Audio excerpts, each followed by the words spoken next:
Vamos a comenzar a compartir pantalla. Me confirman por favor que pueden ver, ahora sí, que pueden ver la pantalla.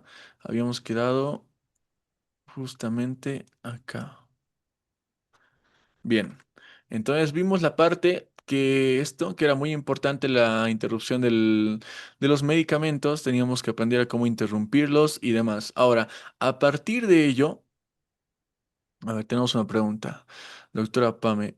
Buenas noches, doctor. En el uso de los corticoides, hay algunos pacientes que se automedican, los toman para cualquier tipo de dolor, por ejemplo, por alguna caída o golpe, es decir, ya no usan los AINES. Usar de esta manera los corticoides en lugar de los AINES cuando hay algún dolor de forma esporádica a lo largo plazo, se presentarían efectos adversos o los efectos adversos solo se presentan cuando se usan los corticoides cada día durante 2 semanas o 3 semanas.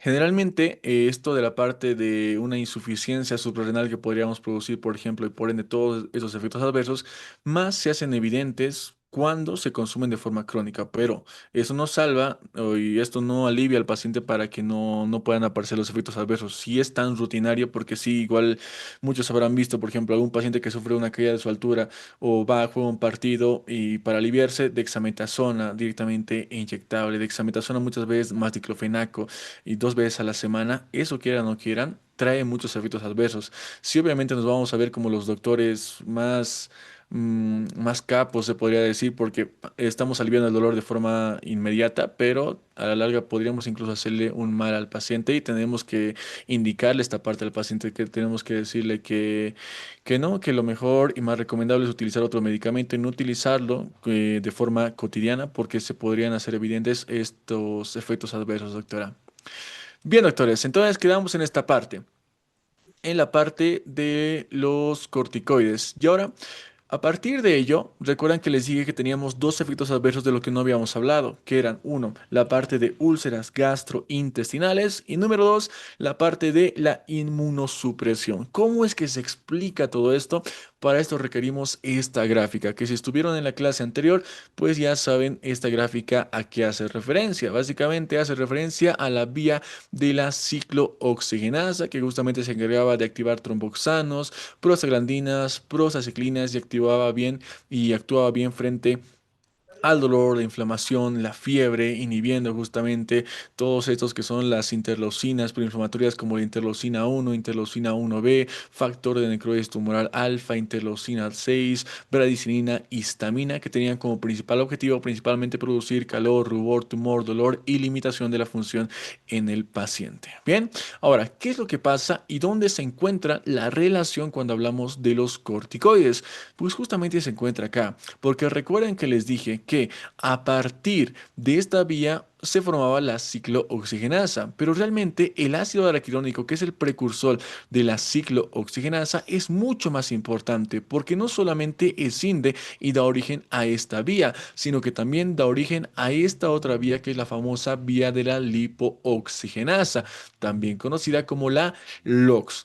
Y esta LOX, ¿por qué es importante? Porque se encarga principalmente de dar origen a los leucotrienos y a las lipoxinas, que se encargan de participar en la broncoconstricción, en la quimiotaxis de neutrófilos y en la permeabilidad vascular, principalmente parte y es su fundamental cuando hablamos de la inmunidad en el paciente. Entonces, ¿qué es lo que pasa acá? Que cuando hablamos de los corticoides, estos realmente se toman mucho más en serio su trabajo que los AINES. ¿Por qué? Porque los AINES, ¿qué era lo que hacían? Directamente inhibían a esta que era la vía de la ciclooxigenasa. Justamente actuaban inhibiendo a la COX-1 o directamente a la COX-2. Pero ahora, cuando hablamos de los corticoides, ¿estos qué es lo que hacen? Estos se van a encargar de no solamente inhibir esta COX-1 y COX-2, sino que se van a encargar de venir acá e inhibir directamente a esta que es la fosfolipasa A2, que se encargaba justamente de trabajar para convertir estos fosfolípidos y posteriormente dar origen al ácido araquidónico. De esta forma, ¿qué pasaría?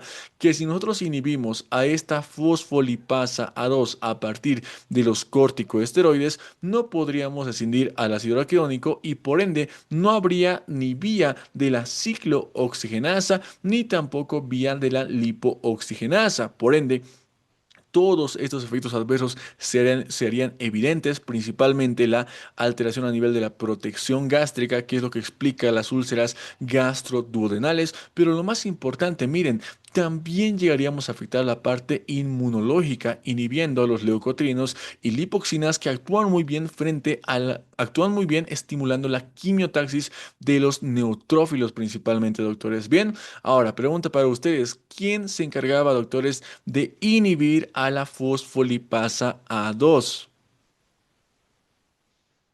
Las lipocortinas, que en este caso los corticoides. Muy bien, doctor, muy bien.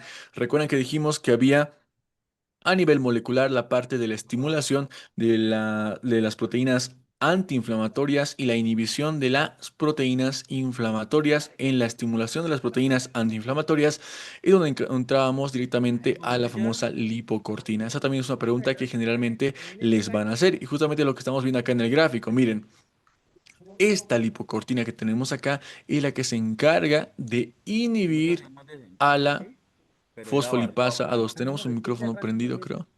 Era así lo mismo, pero también era barbadito. ¿Sí? Ahí está. Bien, entonces, eso es muy importante, doctores, pero a partir de eso también nos damos cuenta que no solamente se llega a afectar la parte de la inflamación, sino que también podemos llegar a estimular y afectar al sistema inmunológico, teniendo justamente una acción a nivel inmunológico. Entonces, con esto, ¿qué logramos? Logramos un efecto antiinflamatorio, pero también logramos un efecto inmunosupresor por la relación que tienen estos medicamentos juntamente con la vía de la lipooxigenasa. Bien, ahora, entendiendo esto, doctores, vamos allá dar relación a todos los fármacos que vimos anteriormente, que eran los de acción corta, acción intermedia, acción prolongada y demás, y vamos a entender un punto muy importante, y es que, como les dije, realmente es esencial saber qué función va a tener más cada medicamento. Y las dos funciones que son más importantes son, uno, la función glucocorticoidea, que principalmente nos muestra la función antiinflamatoria, y la otra va a ser la función mineralocorticoidea, que se encarga de regular justamente los electrolitos, los iones dentro de nuestro cuerpo, la parte de los minerales. Entonces, justamente vamos a ver esto. Vamos a ver cuánto de acción antiinflamatoria tienen estos corticoides y cuánto de acción mineralocorticoide tiene cada uno. Entonces veamos a detalle cada uno. Primero, cuando hablamos de los glucocorticoides de acción corta, acá vamos a encontrar a la hidrocortisona y al cortisol, que es justamente el cortisol de forma fisiológica dentro de nuestro cuerpo. Esta tiene una acción antiinflamatoria de 1 y una acción mineralocorticoidea de 1. Por ende, si tendríamos a un paciente que tiene una insuficiencia, una lesión a nivel de los riñones, específicamente de la glándula suprarrenal, y que ha sido afectada tanto la parte mineralocorticoidea como la parte glucocorticoidea, este sería un fármaco ideal para este tipo de pacientes. De igual forma, la cortisona. ¿Por qué? Porque la cortisona tiene una acción antiinflamatoria de 0,8 y una acción mineralocorticoidea de 0,8. Por otra parte, cuando hablamos de los glucocorticoides de acción intermedia, acá encontramos a la prednisona, prednisolona, metilprednisolona y la triamcinolona. Y acá vamos a encontrar que las acciones van a empezar a variar. ¿Por qué? Porque generalmente tienen mayor acción glucocorticoidea, como por ejemplo, miren, la prednisona y la prednisolona tienen una acción antiinflamatoria de 4 y una acción mineralocorticoidea solamente de 0,8, ambos. Por otra parte, si hablamos de la metilprednisolona, esta tiene todavía más acción antiinflamatoria o glucocorticoidea de 5 y solamente 0,5 de acción mineralocorticoide. Y por último, la triamcinolona ya no tiene nada de acción mineralocorticoide, únicamente acción antiinflamatoria de 5. Y esto es muy importante, ¿por qué? Porque si tendríamos a un paciente que ha sufrido una caída o un choque bastante fuerte a nivel de alguna articulación y tiene una inflamación masiva, pues no vamos a preferir utilizar una hidrocortisona, tampoco tal vez una prednisona. Lo que vamos a preferir va a ser utilizar una triamcinolona, que va a actuar mucho mejor frente a la inflamación. Pero aún así no son los fármacos de elección, porque los que van a actuar mejor frente a la inflamación principalmente van a ser la dexametasona y la betametasona. ¿Por qué? Porque miren, tienen una acción antiinflamatoria de hasta 30 y una acción mineralocorticoide de 100, ambos. 30 de de glucocorticoide y solamente 0, básicamente no tienen nada de acción mineralocorticoide. Por ende, estos sí serían ideales en esos pacientes. Y por último tenemos a la fludrocortisona, que como su nombre lo dice, es un medicamento mineralocorticoide. Por ende, la acción principal de este fármaco pues va a ser mineralocorticoidea. Va a tener una acción de mineralocorticoidea de 125 y una acción glucocorticoidea solamente de 10 doctores. Bien, entonces estas son las acciones que tienen cada uno de estos medicamentos. Ahora, un punto muy importante, como les dije, es saber entender cómo nosotros podemos empezar la interrupción del medicamento para evitar generar una insuficiencia suprarrenal iatrogénica.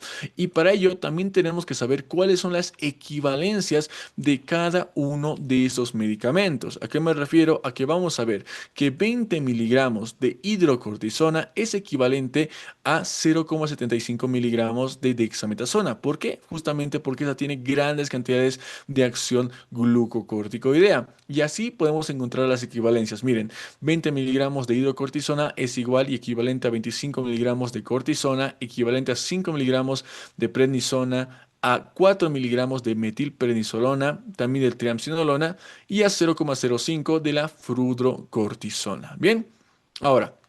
¿Para qué nos sirve esto?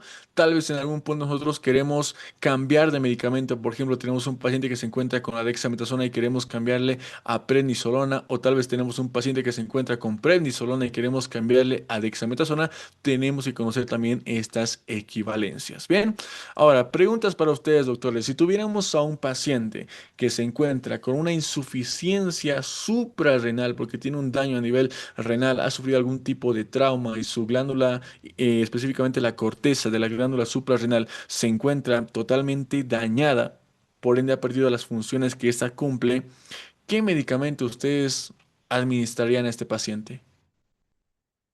Normalmente con dosis bajas sería una cortisona o una hidrocortisona. Una Dexa por el tema de que es de acción prolongada, tal vez. Bien. Una dexametasona, por ejemplo, en el caso de la dexametasona, la lógica está bien porque sería de acción prolongada y seguramente va a actuar por mucho más tiempo. Pero si tenemos un paciente con insuficiencia renal, pues lo que pasa es que está mermada tanto la acción antiinflamatoria glucocorticoidea, pero también la acción mineralocorticoide. Por ende, en este tipo de pacientes, lo más ideal sería utilizar la hidrocortisona, que va a reemplazar al cortisol que secreta comúnmente el paciente, o una cortisona del paciente, y va a ser bastante efecto en el mismo. Bien. Ahora, y si tenemos por otra parte un paciente que tal vez estaba jugando a la pelota y directamente ha tenido un choque fortuito con algún compañero y por ende se encuentra con una hinchazón así bastante grande, no puede mover, hay limitación de la funcionalidad, tiene dolor el paciente, está totalmente edematizado y demás, ¿qué medicamento ustedes le darían al paciente? Sí, sí, sería una Una Dexa o una Dexa, ¿no? metasona o un betametasona. Exacto, ahí sí podremos utilizar una dexametasona o una betametasona. ¿Por qué? Por la acción antiinflamatoria que tiene ese medicamento y va a actuar bastante rápido, va a bajar la inflamación, va a bajar el dolor en el paciente y se va a encontrar mucho mejor, bastante rápido. Excelente, doctores. Bien. Ahora, a partir de entender esto de las dosis, quiero mostrarles cómo es que nosotros podemos hacer esta conversión de estas dosis de medicamentos. Suponiendo, por ejemplo, que yo quiero dejar de utilizar la dexametasona y comenzar a utilizar una prednisona o directamente utilizar una dexametasona en lugar de prednisona. Entonces, vamos a entender cómo se hace esto. Para ello, lo que queremos hacer es encontrar la equivalencia de la dexametasona a la prednisona. Entonces, supongamos que tenemos acá que la dexametasona se da en 0,75 y esto es equivalente a una prednisona de 5 miligramos. Ya sabemos eso. Ahora, ¿qué es lo que queremos hacer? Queremos empezar a utilizar la prednisona en lugar de la dexametasona que le estamos administrando actualmente al paciente de 4 miligramos. Por lo tanto, esta es nuestra incógnita. Para encontrar esta incógnita, simplemente que tenemos que hacer una regla simple de 3. Tenemos que multiplicar 4 miligramos de dexametasona, que son los que está utilizando actualmente mi paciente, multiplicarlos por 5 miligramos de prednisona, que son lo equivalente a la dexametasona, y dividirlos finalmente entre 0,75, que es la equivalencia en prednisona de dexametasona. Y a partir de este ejercicio encontraremos este resultado de 26,66. ¿Qué quiere decir esto? Que la equivalencia de prednisona a esta dexametasona que estaba utilizando el paciente es de 26,66. Y ahora, ¿cómo podemos hacer esto de forma más sencilla? Porque muchas veces no tenemos tiempo para realizar estas equivalencias. Pues podemos hacerlo simplemente a partir de las aplicaciones que pueden buscar ustedes en internet, en Play Store directamente, dosis equivalentes de corticoides o conversión de equivalencias de los corticoides. Miren, simplemente acá ponemos dosis de 4 miligramos de dexametasona, y esto buscamos en equivalencia directamente de la prednisona, que es igual a la prednisolona. Le damos a calcular y acá el resultado va a ser de 26,66, al igual que lo que obtuvimos cuando realizamos la regla de tres doctores.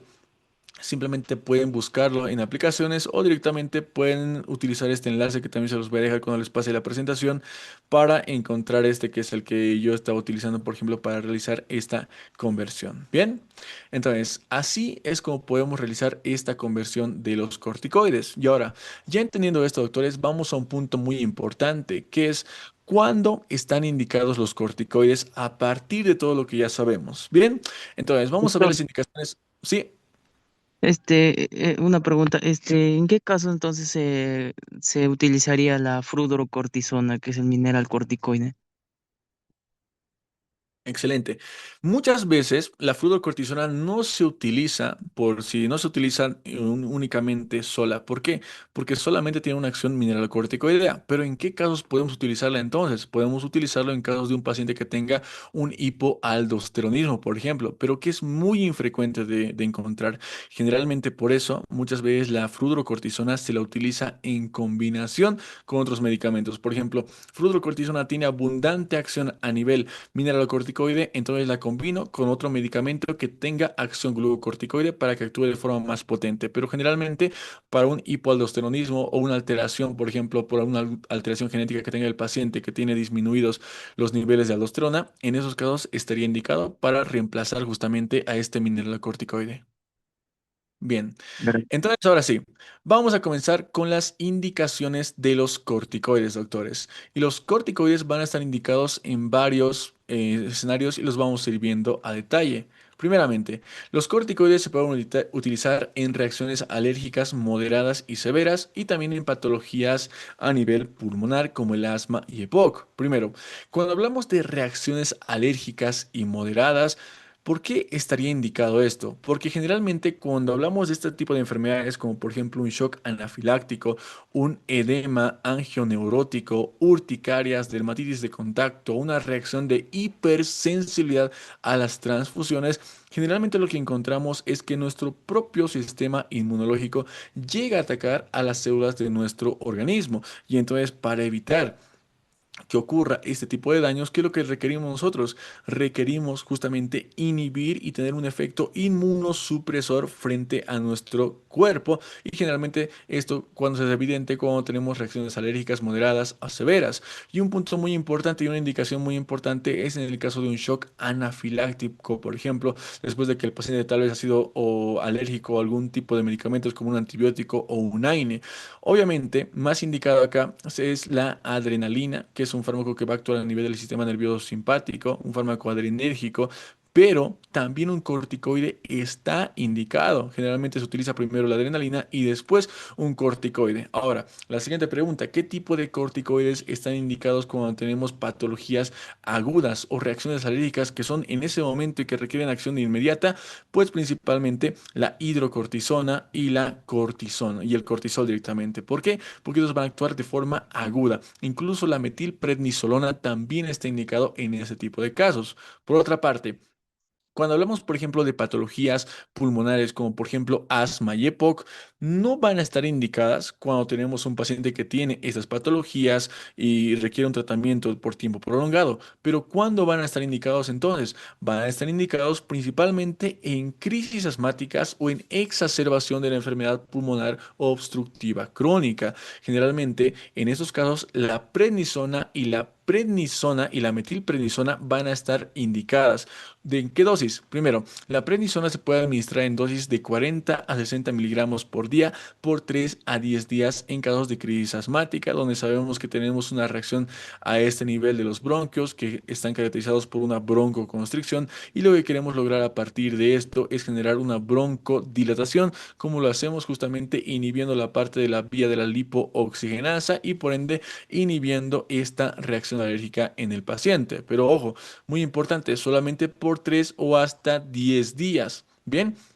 Por otra parte, cuando hablamos de la exacerbación de la enfermedad pulmonar obstructiva crónica, también está indicada la prednisona, generalmente de 30 hasta 40 miligramos por día por 7 a 14 días. Justamente van a erradicar por completo esta exacerbación a nivel de la EPOC. Ahora, muy importante lo que les digo, no se recomienda el tratamiento con estos corticoides sistémicos de mantenimiento en asma o EPOC, justamente por todos los efectos adversos que vimos anteriormente. Entonces, ¿qué corticoides sí podemos utilizar? Pues justamente los corticoides inhalados, que ya forman parte de los fármacos pulmonares, que de igual forma en la parte final los vamos a mencionar de forma rápida. Bien, entonces, estas son las principales indicaciones de los corticoides.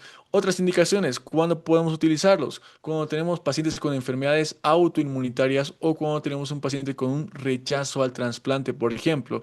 Enfermedades inmunitarias como cuáles, como un lupus eritematoso sistémico, una artritis reumatoidea, una vasculitis sistémica, una miopatía inflamatoria, esclerosis sistémica, polimialgias reumáticas, uveitis no infecciosa o incluso anemias hemolíticas. Básicamente enfermedades en las cuales el sistema inmunológico se está encargado de atacar a las células del cuerpo, principalmente en el lupus eritematoso sistémico.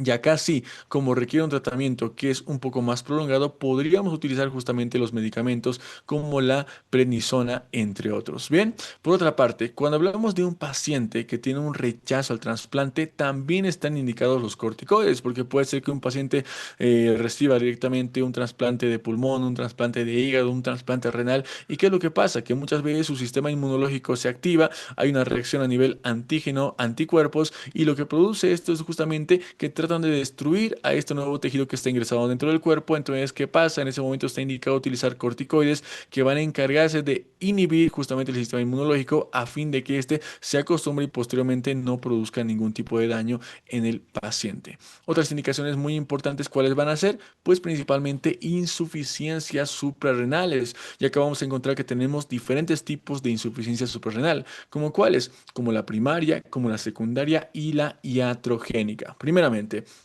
si tenemos una insuficiencia suprarrenal primaria, ¿qué significa esto? Que está existiendo un daño específicamente en el órgano productor de estos corticoides. ¿Cuál es este? Pues justamente la glándula suprarrenal a nivel de la corteza. Entonces, puede ser que el paciente haya sufrido un trauma, una infección o algún tipo de lesión que está provocando que esta corteza comience a fallar. Bien, de igual forma está indicado en una insuficiencia suprarrenal secundaria. Secundaria que significa que el daño no está ocurriendo en el órgano propiamente dicho, sino que está ocurriendo en el eje que se encarga de estimular a la secreción a nivel de este órgano. Principalmente falta la liberación de la ACTH a nivel del eje hipotálamo hipófisis. Bien, y por último tenemos las causas iatrogénicas, que como les dije son las más importantes que tenemos que encontrar nosotros y que tenemos que tomar en cuenta y que tenemos que evitar cuando medicamos a nuestro paciente. ¿Por qué?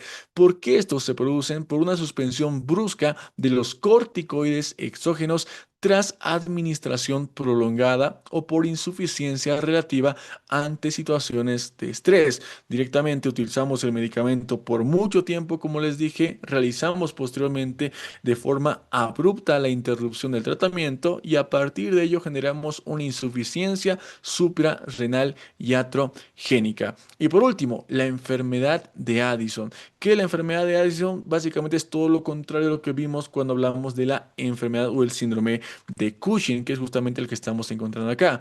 ¿Qué es lo que pasa y cómo se encuentra caracterizado? Principalmente porque el paciente o la paciente va a tener fatiga intensa, va a tener debilidad muscular, va a presentar pérdida de peso, falta de apetito, hipotensión. Miren, va a presentar hipotensión, lo contrario al síndrome de Cushing, que era hipertensión.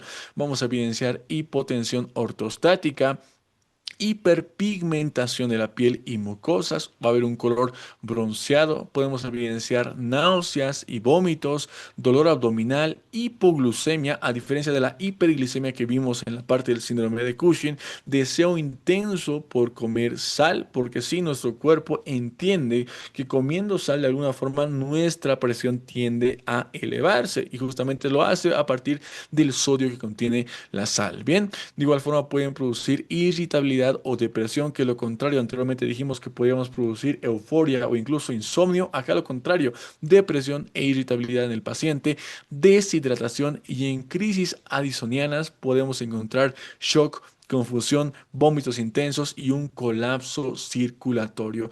Enfermedad de Addison. Directamente acá no tenemos una elevación del cortisol, sino que tenemos una disminución del cortisol y por ende esto se hace evidente en el paciente y estaría indicado utilizar los corticoides, doctores. Bien, entonces, ya entendiendo esto, ahora vamos a pasar a ver a detalle cómo es que podemos utilizar los corticoides de cada tipo de acción, acción corta, acción intermedia y acción prolongada a detalle. Primeramente, cuando hablamos de los glucocorticoides de acción corta, acá qué medicamentos vamos a encontrar. Vamos a encontrar, como les dije, a la hidrocortisona, que es el cortisol, y a la cortisona. ¿Cuál es el mecanismo de acción? El mecanismo de acción, ya lo sabemos, es directamente modificar la expresión de genes y regular procesos inflamatorios e inmunológicos. Principalmente estimulaba y activaba la proteína inflamatoria, la más importante, la lipocortina, y reprimía las proteínas inflamatorias como el factor nuclear kappa beta, interleucina 1 e interleucina 2. De igual forma podía tener un efecto a nivel inmunológico por la relación que tiene con la inhibición de la vía de la lipooxigenasa y por ende podía afectar al sistema inmunológico. Entonces, ¿cuándo podemos utilizarlo? Pues justamente bajo todas las enfermedades que vimos anteriormente: reacciones alérgicas moderadas a severas, enfermedades autoinmunitarias, enfermedades inmunosupresoras, lupus eritematoso sistémico, artritis reumatoide, asma, EPOC, rechazo de trasplantes, insuficiencia suprarrenal y enfermedad de Addison. Pero ¿cuándo van a estar más indicadas? Principalmente en reacciones agudas como reacciones alérgicas que pueden ser moderadas o pueden ser severas. Si son enfermedades o reacciones alérgicas de origen que van a ser agudos, pues la hidrocortisona y la cortisona van a ser más ideales, doctores. Bien, generalmente cuando requerimos un tratamiento de manejo más prolongado, vamos a ver los siguientes medicamentos que van a estar más indicados. Bien, ahora, ¿cuáles son las contraindicaciones? Principalmente vamos a encontrar acá contraindicaciones absolutas y vamos a encontrar contraindicaciones relativas. Las que se encuentran en negrilla son las consideraciones absolutas. ¿Y cuál encontramos acá? Las infecciones sistémicas no controladas, como por ejemplo infecciones bacterianas, infecciones virales o infecciones micóticas. Y acá, por ejemplo, hablamos del ejemplo de la tuberculosis. ¿Qué es lo que pasa acá? Que el paciente tiene una infección por el Mycobacterium tuberculosis y muchas veces esta infección, después de que ha sido tratada, se queda como una infección latente, una tuberculosis latente dentro del paciente. ¿Y qué es lo que pasa? Que esta infección está esperando el tiempo suficiente o el tiempo en el cual el paciente sufra de una inmunosupresión. ¿Para qué? Para que esas bacterias y microorganismos oportunistas posteriormente se encarguen nuevamente de producir infección en el paciente. Y si nosotros utilizamos corticoides de acción corta, intermedia o prolongada en el paciente que tiene esa tuberculosis latente, ¿qué es lo que produciríamos? Produciríamos directamente esa inmunosupresión y por ende activaríamos la infección y esta infección podría agravar realmente la patología del paciente e incluso la salud del mismo. Por eso está contraindicado en infecciones sistémicas no controladas, bacterianas, virales o incluso micóticas. Bien. También está contraindicado en una hipersensibilidad al medicamento. También está contraindicado en la diabetes mellitus. Ya explicamos por qué, porque puede generar hiperglicemia. Está contraindicado en la hipertensión arterial no controlada, en la osteoporosis, porque puede producir alteración a nivel de los osteoclastos, osteoblastos. En pacientes con úlcera péptica no se tiene que utilizar porque inhibimos justamente la vía de la ciclooxigenasa también. En pacientes con insuficiencia renal o hepática grave, principalmente por el metabolismo de los medicamentos y también por la relación que tienen, por ejemplo, con la hipertensión, pacientes con glaucoma o cataratas, principalmente por la presión a nivel intraocular que pueden llegar a provocar. En el embarazo, solo si es indispensable se pueden utilizar, pero al final también vamos a ver que hay dos medicamentos que pertenecen a la familia de los corticoides que sí se utilizan mucho y de forma rutinaria en el embarazo y también en trastornos psiquiátricos. ¿Por qué? Porque podríamos provocar euforia, podríamos provocar diferentes trastornos en el paciente. Bien.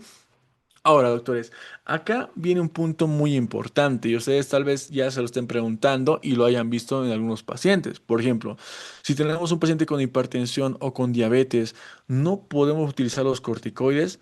Y acá entra un concepto muy importante que es el concepto de riesgo-beneficio. ¿A qué me refiero con esto?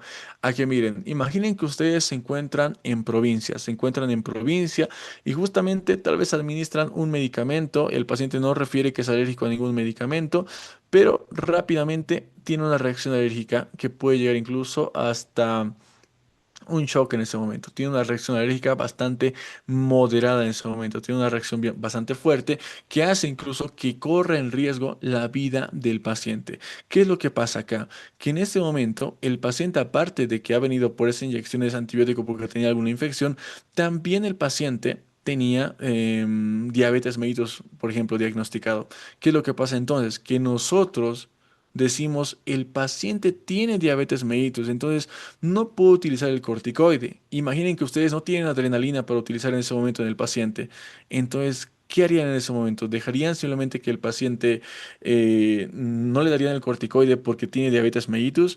Acá la respuesta es no, doctores, y ustedes tienen que utilizar directamente acá su juicio. Ustedes tienen que utilizar y ver la parte del riesgo-beneficio. ¿Por qué? Porque en este paciente sí sería muy importante utilizar este corticoide, porque por esta cortisona o el corticoide que tengas en ese momento, puedes llegar a salvarle la vida, porque está sufriendo un shock directamente y por ende la vida del paciente está corriendo riesgo inminente. Y lo mismo pasa con hipertensión, con osteoporosis, con úlcera péptica. Van a haber casos que ustedes van a recibir pacientes que directamente tengan diabetes, osteoporosis, úlcera péptica y demás, y tengan que administrar un corticoide y tienen que utilizar ahí en ese momento ustedes su juicio y no solamente guiarse a partir de las contraindicaciones que están encontrando acá, pero siempre y cuando ustedes directamente vean el criterio que van a tomar en cuenta. Sí, doctores, ese concepto es muy importante, riesgo-beneficio.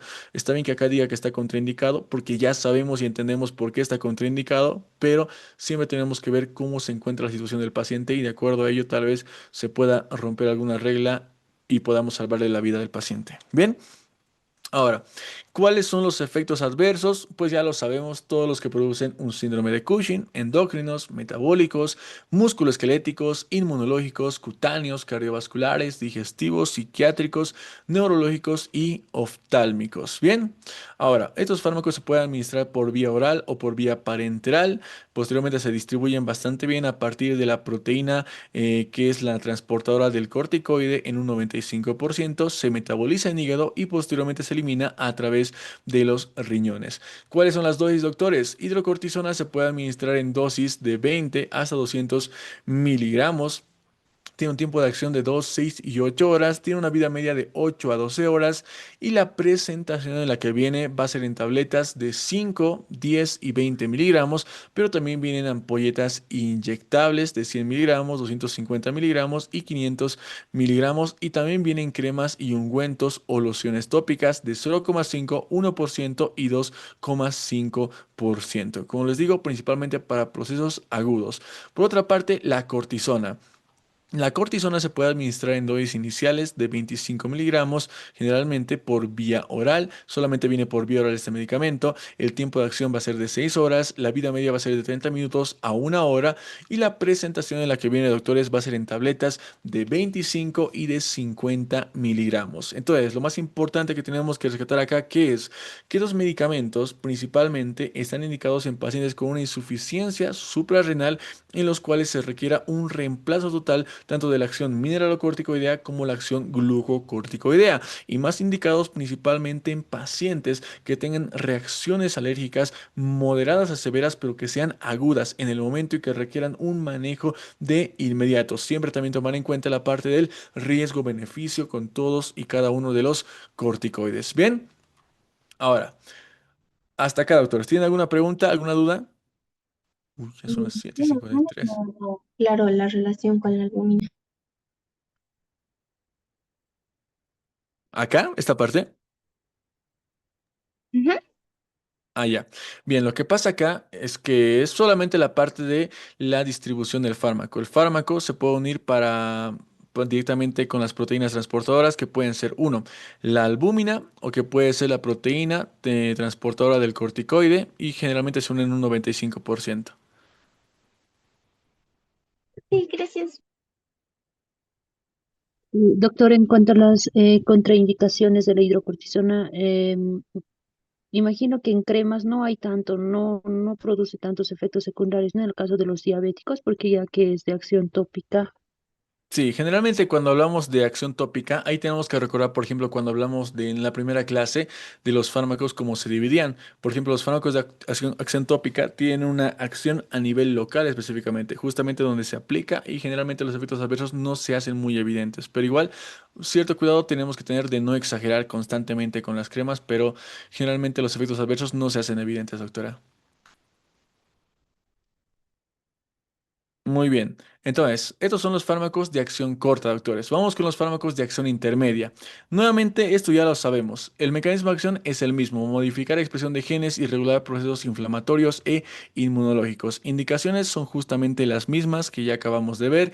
Contraindicaciones son todas las que acabamos de ver. Las directamente más importantes, infecciones sistémicas no controladas. Efectos adversos, todos los que producen un síndrome de Cushing en el paciente. Ahora, acá vamos a encontrar muchos más medicamentos y acá vamos a encontrar, por ejemplo, una apreciación en cuáles podemos utilizar cuando requerimos de forma aguda el medicamento y el manejo y de forma tal vez un poco más prolongada. Bien, cuando requerimos el manejo de forma aguda, principalmente está indicado cuáles, la hidrocortisona, la cortisona y esta que es la metilprednisolona. Pero cuando requerimos hacer un manejo, por ejemplo, que requiera un poco más de tiempo, como en los casos que vimos, 7 hasta 14 días o hasta 10 días, pues la prednisona y la prednisolona suelen ser más ideales. Por otra parte, también encontramos que tenemos otros medicamentos como la meprednisona y la triamcinolona que también son muy importantes. Esta triamcinolona es muy diferente, ¿por qué? Principalmente por la vida media y en muchas literaturas ustedes van a encontrar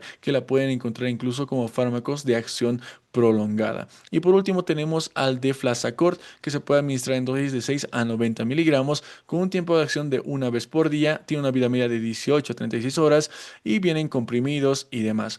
Estos son los medicamentos que tenemos que recordar, doctores, pero esto, básicamente la parte de las dosis, ya es más que nada para memorizar y aprenderse de memoria. Lo más importante que tienen que recordar acá, prednisona, prednisolona de forma prolongada se puede utilizar y metilprednisolona juntamente con la cortisona y la hidrocortisona, más que nada para procesos agudos. Ahora, ¿en qué enfermedades podemos utilizarlo? Aparte de las patologías pulmonares, como les dije, principalmente en enfermedades autoinmunitarias o enfermedades reumatológicas como una artritis reumatoide, lupus eritematoso sistémico, entre otros. Bien, Ahora, vamos a ver la última familia que son los fármacos de acción prolongada, que son bastante conocidos, que son la dexametasona y la betametasona. Estos, como les dije, van a tener el mismo mecanismo de acción, pero también van a tener las mismas indicaciones, pero va a existir una indicación que sobresale respecto al resto, que va a ser la indicación frente a la maduración pulmonar. Y estoy seguro que más de uno ya habrá utilizado la dexametasona o la betametasona para lograr esta maduración pulmonar.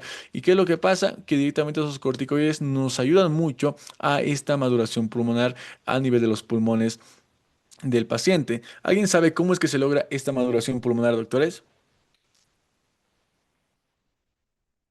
Doctor, creo que eso lo aplica mayormente cuando en el feto, cuando está en momento de la mujer embarazada, creo, ¿no? Sí, cuando la mujer está Sí, embarazada generalmente y tal vez está por sufrir una amenaza de parto prematuro. Incluso yo tenía un doctor, por ejemplo, que era ginecobstetra, que él decía que por regla, desde la semana 24 se tenía que aplicar sí o sí la dexametasona o la betametasona, porque a partir de ello, pues generábamos maduración de los pulmones y más adelante, si es que la paciente sufría algún tipo de amenaza de parto prematuro, pues no iba a pasar ningún tipo de alteración. Exacto, doctor Alison se administra directamente a la madre. Al final les voy a mostrar cuáles son las directamente las dosis tanto de la dexametasona como la betametasona, pero ayudan en la maduración pulmonar a partir de la estimulación del surfactante. Bien, contraindicaciones son las mismas, efectos adversos son justamente los mismos, doctores, ya los entendemos, no tenemos que repetirlos. Ahora, de igual forma, se administran por vía enteral o por vía parenteral. La distribución es igual a partir de la albúmina o a partir de la proteína unida directamente a los corticoides, se metaboliza en hígado y se elimina a partir de los riñones. ¿Cuáles son las dosis? Directamente, la dexametasona se puede administrar en dosis de 2 a 8 miligramos, tiene un tiempo de acción de 24 horas, una vida media de más de 36 horas, por eso es de acción prolongada, y viene en presentación de tabletas, también vienen ampollas inyectables y en presentaciones tópicas, justamente lo que le decía la doctora hace un momento. Por otra parte, la betametasona viene en dosis de 2 a 12 miligramos, el tiempo de acción va a ser por día, tiene una vida media de menos de 36 horas y la presentación en la que viene va a ser en tabletas de 0,5 ampollas inyectables y también vamos a encontrarla en cremas, ungüentos y lociones tópicas. De igual forma, más que nada, por ejemplo, si hacemos una diferenciación, van a encontrar que la dexametasona se presenta y se utiliza para inflamaciones bastante graves en el paciente, aparte de todas estas enfermedades. Y la betametasona van a encontrar que es un fármaco incluso bastante utilizado, por ejemplo, en la especialidad de dermatología. Bien. Ahora, ¿cuáles los criterios que les dije anteriormente cuando hablamos de la maduración pulmonar? ¿Cuáles son las dosis que tienen que utilizar ustedes cuando estén en ginecobstetricia o estén en la parte de pediatría? Directamente, la maduración pulmonar se puede administrar a partir de la betametasona o a partir de la dexametasona. Punto muy importante, la betametasona es de primera línea. ¿Por qué? Porque puede atravesar fácilmente la barrera placentaria. Pero por otra parte, la dexametasona también lo puede hacer, pero una parte de la dexametasona se llega a inactivar.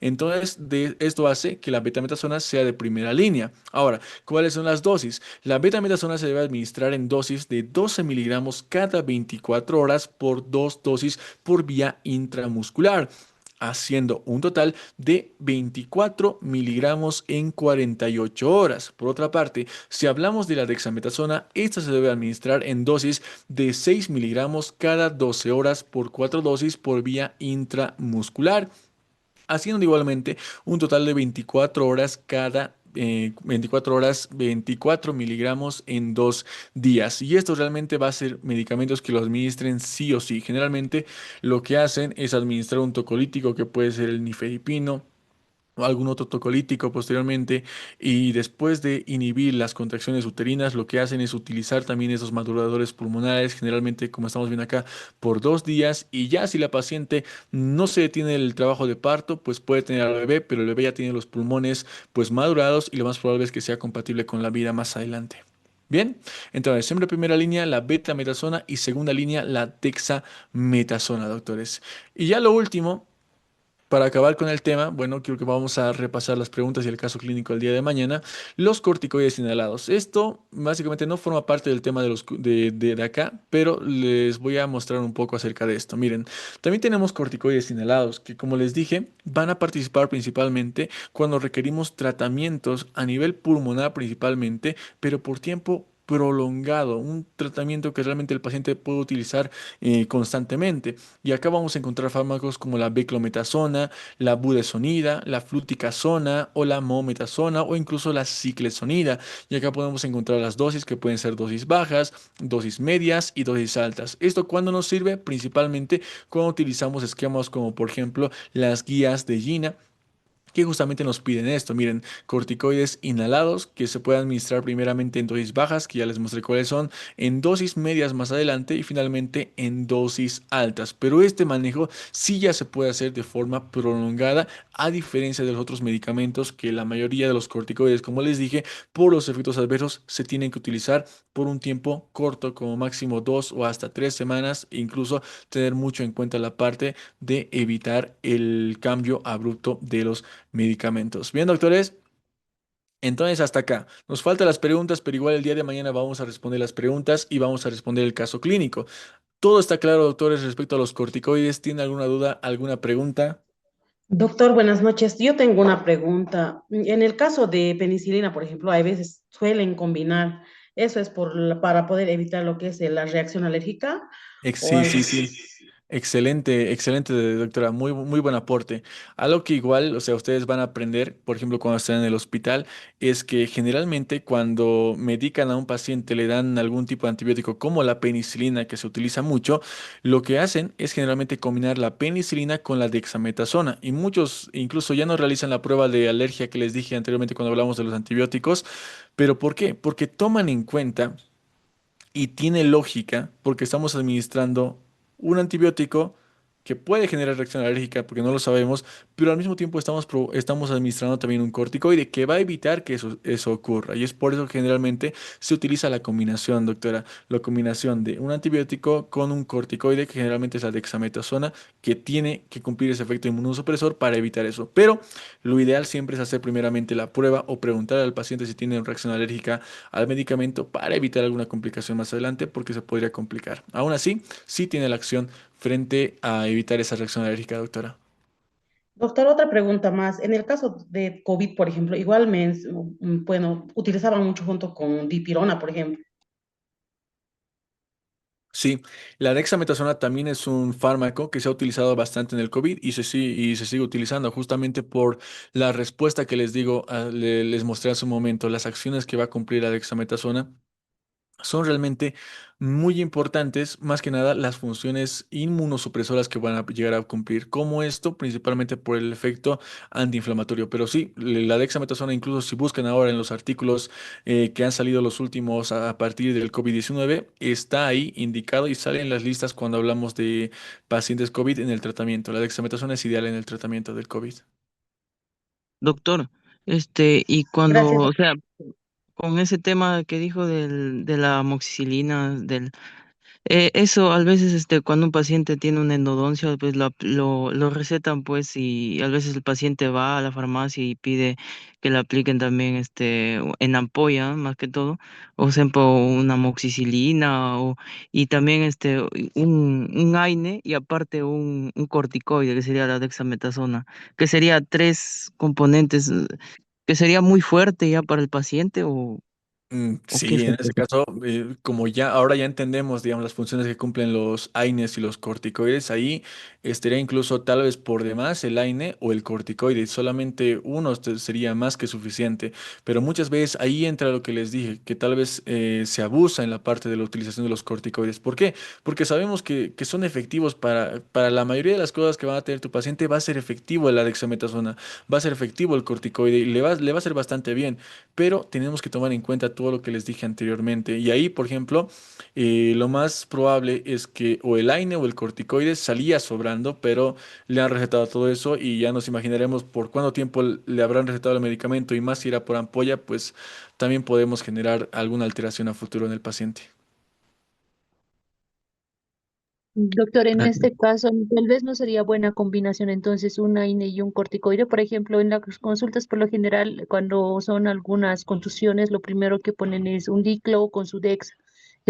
No sería una buena combinación, ¿no? Tal vez igual sería un sinergismo también. tal vez podría haber un poco de sinergismo, podría existir levemente, pero ¿qué es lo que pasa con los AINES y los corticoides? Que como les digo, incluso van a ver las industrias farmacéuticas actualmente lo que hacen es sacar el medicamento que actúe mucho mejor y mucho y frente al dolor. Miren, y utilizar un diclofenaco más una dexametasona, incluso hay varias presentaciones como que ustedes las van a ver, incluso por vía tópica, por ejemplo, van a actuar bastante bien frente al dolor del paciente, van a actuar de inmediato. ¿Por qué? Porque el paciente quiere una solución rápida y entonces para utilizar como tratamiento agudo, está bien. Como máximo una inyección o dos inyectables como mucho. Pero si queremos utilizar este medicamento por 7 días u 8 días, no tenemos que utilizarlo. Y es más, si queremos utilizarlo en un tratamiento agudo, tenemos que siempre tratar de utilizar solamente uno, la dexametasona o el diclofenaco. Y si lo hacemos para que el paciente tal vez recupere más rápido, podemos utilizarlo, pero siempre tomen en cuenta eso, solamente por un tiempo que sea muy corto, 1 o 2 inyecciones como mucho. Les va a hacer bien, el paciente se va a servir muy bien y ustedes les van a ayudar mucho, pero sin exagerar en el medicamento. Tengan mucho cuidado con la parte de los tiempos cuando hacen esas combinaciones, pero sí se pueden realizar. Y doctor, Doctor, la he visto combinación mucho. más, perdón, eh, seguí nomás.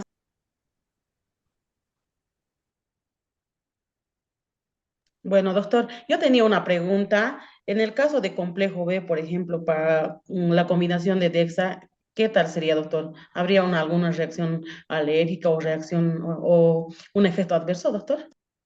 No, el complejo B con la dexametasona no habría ningún efecto adverso, porque el complejo B la dexametasona directamente va a actuar como ya lo sabemos, y el complejo E básicamente es un complejo de vitaminas que van a ayudar a fortalecer al paciente nada más. Y muchas veces, o sea, es algo que van a encontrar constantemente, porque tenemos un paciente que viene con dolor o tal vez viene con incluso algún dolor neuropático y la vitamina B, en este caso principalmente la vitamina B12, por ejemplo, es ideal para relajar la parte de los nervios, la parte del sistema nervioso central, por justamente la relación que tiene a nivel de la mielina. No hay ningún tipo de efecto adverso. Lo único que sí, ya sabemos que la dexametasona no tenemos que utilizarla por tiempo crónico y van a ver incluso que pacientes hay que tienen, por ejemplo, algún tipo de hernias a nivel de L4, L5, a nivel de la columna vertebral. ¿Qué es lo que hacen?